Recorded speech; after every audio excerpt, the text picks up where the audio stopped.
আসসালামু আলাইকুম ওয়া রাহমাতুল্লাহি ওয়া বারাকাতুহু। ইন্নাল হামদালিল্লাহ নাহমাদুহু ওয়া সাল্লি আলা রাসূলিল কারীম, আম্মা বাদ। আউযু বিল্লাহি মিনাশ শাইতানির রাজীম। বিসমিল্লাহির রহমানির রহিম। মা আতাকুমুর রাসূলু ফাখুজুহু ওয়া মা নাহাকুম আনহু ফান্তাহু। উপস্থিত ইসলামী আন্দোলন, ইসলামী শ্রমিক আন্দোলন কর্তৃক আয়োজিত আজকের এই ইফতার মাহফিলে আমাদের মাঝে উপস্থিত আছেন অত্র অনুষ্ঠানের সম্মানিত সভাপতি, উপস্থিত আছেন প্রধান অতিথি এবং বিশেষ অতিথিবৃন্দ, উপস্থিত আছেন দিনদার পরহেজগার ইসলামী আন্দোলনের মুজাহিদ ভাইরা। সম্মানিত ভাইরা আমার, আপনারা জানেন আমাদের এই দেশে বিগত 53 বছর বয়সে আমাদের এই দেশ কোরআন দিয়ে পরিচালিত হয় নাই।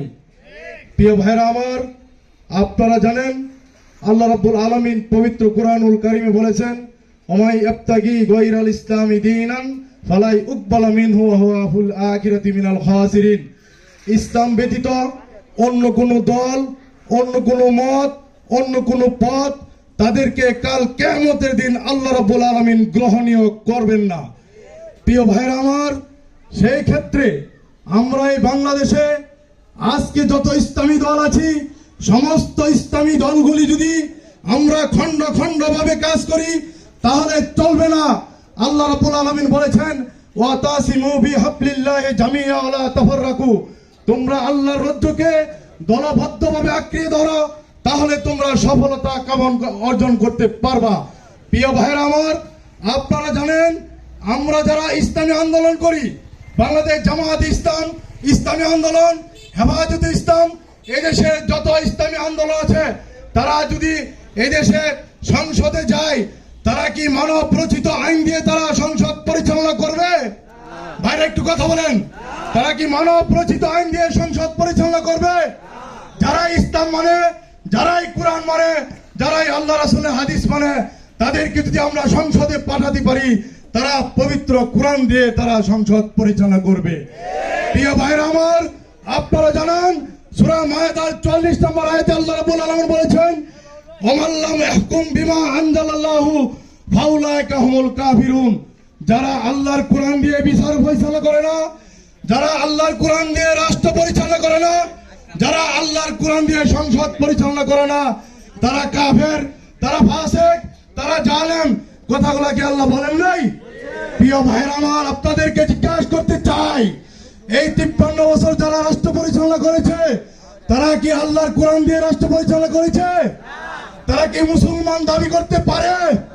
প্রিয় ভাইরা আমার, আজকে সমাজে দাঁড়া করেছে টেকনাফ থেকে তেতুলিয়া, রূপসা থেকে পাতুরিয়া, এক নামে একটি ডাক উঠেছে যে আমরা সমস্ত তন্ত্র মন্ত্রের দিন শেষ, এবার ইসলামীদের বাংলাদেশ।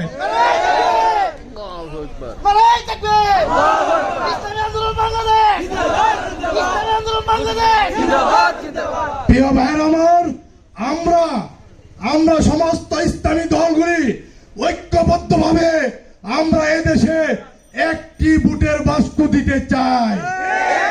তাহলে আমরা সমস্ত দল মতকে নির্বিশেষে আমাদেরকে বুঝাতে হবে, যারা নামাজ পড়েন তারা ইসলাম ব্যতীত অন্য কোথাও ভোট দিলে তাদের ঈমান থাকবে না। যারা নামাজ পড়েন তারা ইসলাম ব্যতীত অন্য কোন দলকে ভালোবাসলে তাদের ঈমান থাকবে না। প্রিয় ভাইরা আমার, কথা দীর্ঘায়িত করব না। আসুন আমরা একটা ঐক্যবদ্ধের মাধ্যমে এদেশের কোরআনকে বিজয়ের মাধ্যমে আমরা এদেশে একটি আল্লাহ রাসূল যেভাবে সোনার মদিনা কায়েম করেছিলেন, আমরা একটা সোনার বাংলা তৈরি করতে চাই। আপনারা রাজি আছেন না ইনশাআল্লাহ? এই কথা বলে আমি সকলকে ধন্যবাদ জানিয়ে আগামী দিনে রাজপথে আমরা ইসলামের জন্য প্রয়োজনে রক্ত দিব, প্রয়োজনে জীবন দিব, তবু ইসলামকে ছিনিয়ে এই দেশে ইসলামী আন্দোলনকে, বাংলাদেশ জামাত ইসলামীকে, ইসলামী দলগুলোকে আমরা ক্ষমতায় আনতে চাই।